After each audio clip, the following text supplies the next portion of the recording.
Well, hello there, YouTube. Look at this. Beautiful. Tuesday the 26th of December. Christmas is on Monday. Get your day straight there, Smokey. But it's 39 degrees out here. I think it's supposed to pour down rain all day, but it's not looking like that now. Of course, you know how the weather is around here. Give it 5 or 10 minutes and it'll be snowing 1 minute and scorching sun the next. Man, just has that, I don't know, very peaceful, brisk morning to it. Like it might be a nice day. That's always the way. The weekends or when you're off, the weather's the worst. When you go back to work, that's when it turns real nice. But it's just going to be what's going to be.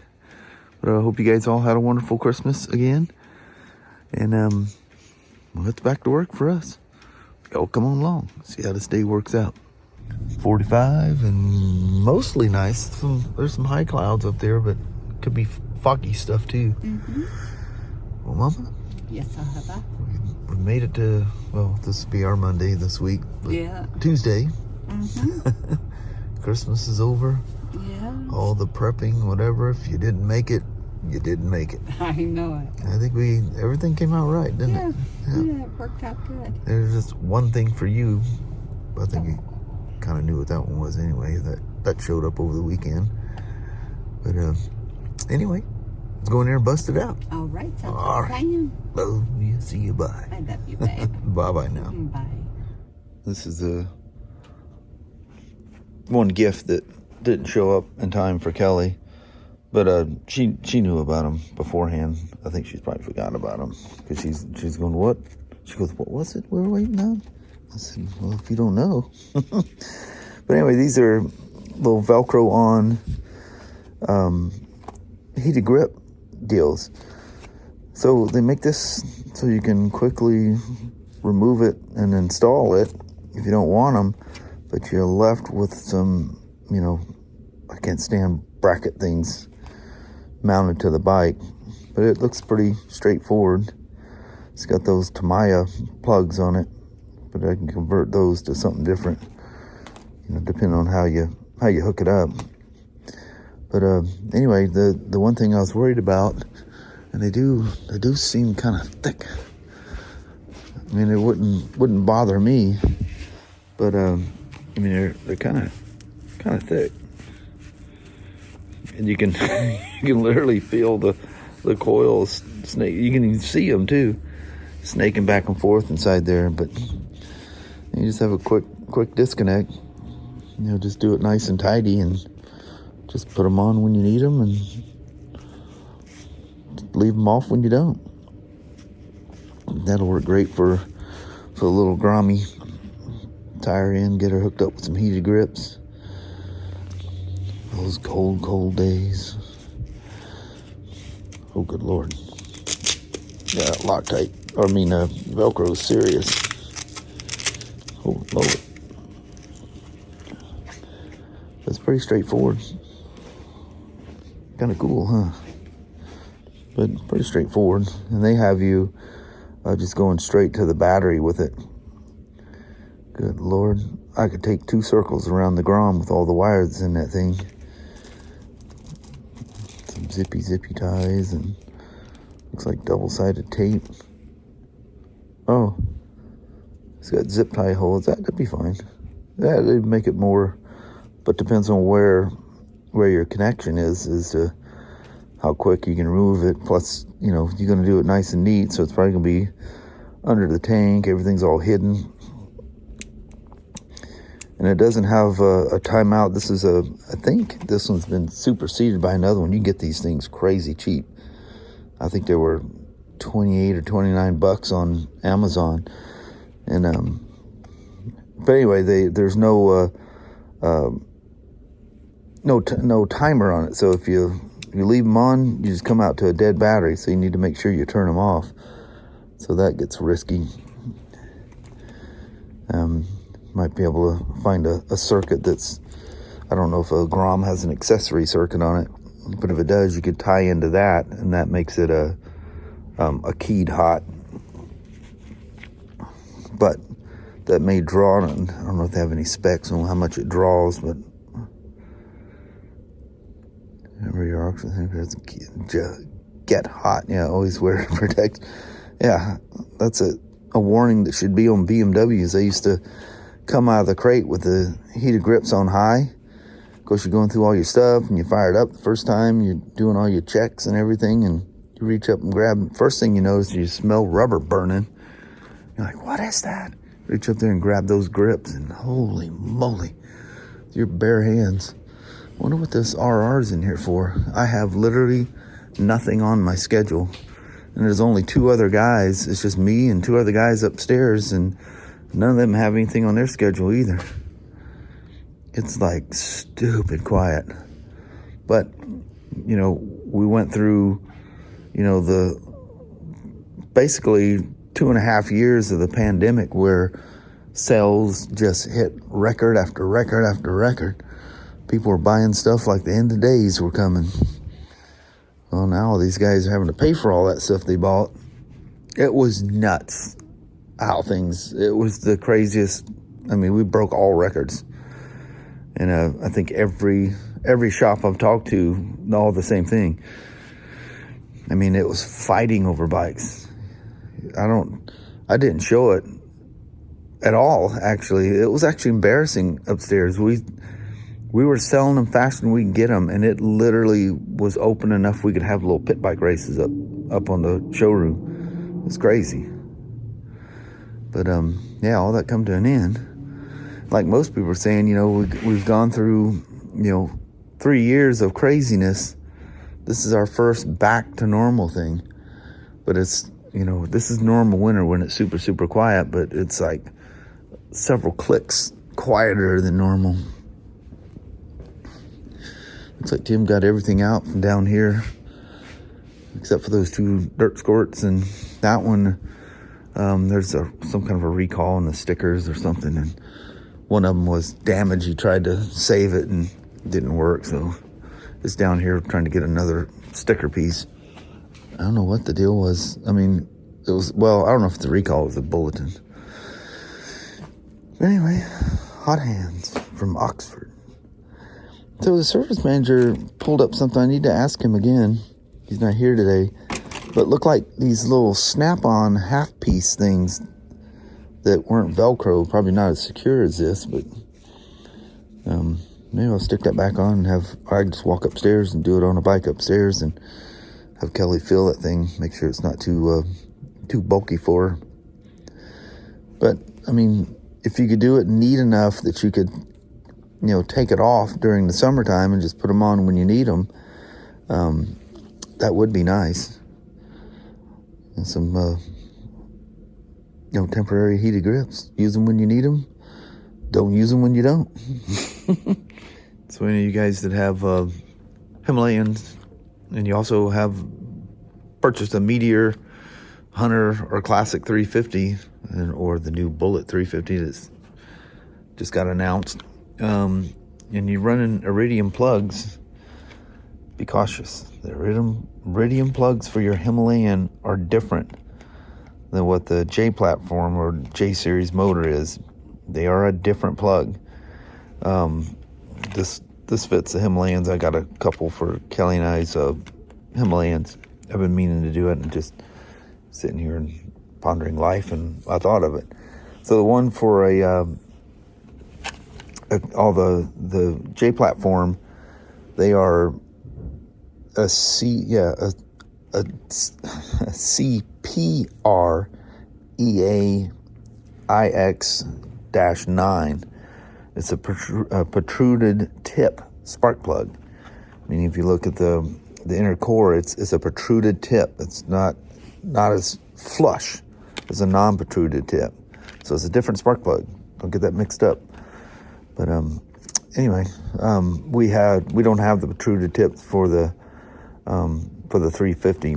Man, what a search for that thing, because NGK numbers are different in different countries. So there's 2 other plugs that are basically the same thing. I think this is one, the NGK number in India is a PLKR 8A, And then the other one I found, I don't know what country, but it's a LKR8BIX-A. So depends on what country. We run into the same thing with like Spyders. You know, the engines are made in Austria, and of course the Spyder's made in Canada, where they have different NGK numbers than we have here in the States. So depending on where you live, you'll have to sort out your own number. But here in the States, for a 350, like I say, is a CPR 8EA-IX-9. The -9 is just the gap of the plug. These don't show there, and when they don't say that here, they may not be adjusted. So I'm pretty sure that the gap on the well, I'll just have to look it up for the Himalayans. I know for the 350J platform, it's 0.9, and that's what that 9 means at the end. Anyway, didn't have those particular ones here. We have the ones for the Himalayans. I got a couple of them. I threw them in there with the grips there. But anyway, besides spark plugs, I've been pondering snagging one of those camshafts from Hitchcock's for the 350s. The nice thing is, you know, people always make mistakes with cam profiles. You know, they want high horsepower. They do this. They do it all the time with the Harleys. They want that high performance, so they get a performance cam for it, and they realize they lost all their bottom end. But this like for me, a Harley, if I was to ever put a cam, it'd be a torque cam, because that's where I ride it. I don't rev the heck out of them. I'm not looking for that kind of crazy top end performance. However, on the 350, that cam that I forget who the company is that makes it. It's probably a joint effort between Hitchcock's and the company that actually makes the cam. Pure speculation. I don't know any of that for sure. Just my thought, because it seems to be exclusively sold through Hitchcock's. But anyway, that cam, it doesn't destroy any of the bottom end. So the profile is pretty, you know, if you look at the chart, the dyno chart, everything's pretty much the same down low.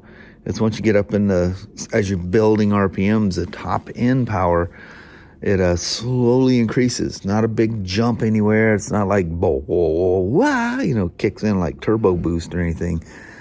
So it's very joyful, playful bottom end that you can just like putt around like a trials bike. It's the craziest thing. Doesn't take any of that away, but it'll give you some performance to help you, you know, get up to speed like you're pulling out on the highway, and you know, you need to get up to speed quicker. So it should help there and help you, you know, climbing long hills, going up long hills. It'll help there, and maybe passing a car, should you dare pass a car with a 350. But I actually passed 2 on the way home when I bought the thing. They were like, dude, really, you need to go. And I don't know what they thought the speed limit was, but it wasn't like 20. But anyway, thinking about doing that for the 350. I would have, I don't know, I'll ponder it.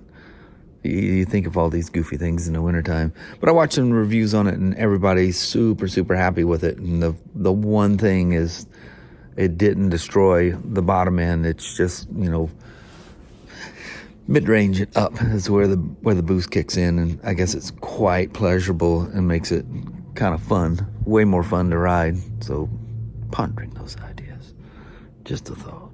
We'll see. Wintertime is supposed to save you money if you work in the motorcycle industry. So my license and title stuff showed up, you know, for the almost said Himalayan, for the Classic 350 today. So I take the whole time that little plastic thing was on there crooked, and I thought, well, I'll just deal with it when the plates come in. I can't figure out why it's crooked. Let me put this in zoom mode. Let me show you something here. Now, this is the kind of thing at our shop, you would get jacked up over this. So everyone knows that these things come with the holes not aligned from India, because they don't match U.S. plates. So you have to modify them. So this is how you chose to modify it. Is just randomly take a drill and hack a hole in it like that. Look at the slag and stuff coming off of that. So what's going to happen when that gets wet? That pisses me off. That is just, that's crap. I mean, who would do that? I'm amazed they didn't go all the way through and hit the fender when they done it. That didn't come from India that way. I can guarantee you for a fact it didn't come from India that way. God almighty. Well, I got it all cleaned up. Got the holes. I couldn't get it perfect. I'll just order another one of the brackets and just do it the correct way. And I don't know why. I mean, all of them don't. I think the 650 actually fit, but the Himalayans didn't. But they were plastic. They were easy to deal with. But and the way I got it, they just all of them had just one bolt and one hole, and left it at that. I don't know. That's the type of thing that somebody that shouldn't have tools in their hands messed with. But anyway, I got the Iridium plugs. The ones for this, I just ordered 2 of them. I probably won't live long enough to go through 2 of these spark plugs. The amount of miles I put on them. But you never know what could happen. I got 1 each for the Himalayan. I don't know why I ordered 2. They were cheap. But, not cheap for a spark plug. But, when the Iridiums first came out, they were like $30. So, yeah, they're a whole lot cheaper now. But, anyway, still pondering that camshaft and stuff. So, anyway, sorry for going on a little tangent there. Things like that just chap my hide. That's just someone that shouldn't ever have a tool in their hand that did something like that. But, anyway, so on a positive note, I'm glad I got the tabs and everything and title and all that stuff for it and registration. So we'll get with the woman, do a little goodbye, and we'll end off the day at that. Talking about motorcycles all day. How do you not love it? If you're wondering why there's no RC car stuff at all, I know I gathered up a few RC car fans. It's still a swamp out there. Something's happening. The water is actually coming from the driveway and pouring in over there. Good thing that thing's laying on a concrete slab or it'd go inside. But it's just a mud fest out there. But anyway, let's get with Mom. We'll do a goodbye. Well, hello there, YouTube. Man. So we opened up we got some packages we picked up tonight. And yeah, we got enough time to talk about them. But some really cool stuff. Yes. Those are so sweet. Yeah, so we'll go over that tomorrow. And there's some Christmas stuff. Mm-hmm. I'm sure they're probably watching the tracking number and go, dang it missed Christmas Day. But it's all right. I'd say one of them was supposed to be here. I think the one that showed up was my license stuff. That looked like it was going to be here Friday or Saturday and didn't make it. I don't know. It could have been whatever it was. But anyway, they all showed up today. Mm-hmm. Yeah, that's nice. So, talk about that. Cool. You guys are just way too cool. Yes. But anyway, it's nice to get the registration and the actual license plate for the classic and everything. That's cool. Yeah. Just a whole lot to say. But it doesn't sound I ain't shut up all day. I know. So I think we're going to go with that. All right. I'll save you. Well, thank you guys so much for watching. We really do appreciate it. We will talk to you tomorrow. Same smoke time, same smoke channel. Don't forget to give a thumbs up. And you guys have an amazing Wednesday or Thursday. All right. We'll see you in the morning. We'll see you then. All right. Now, bye-bye.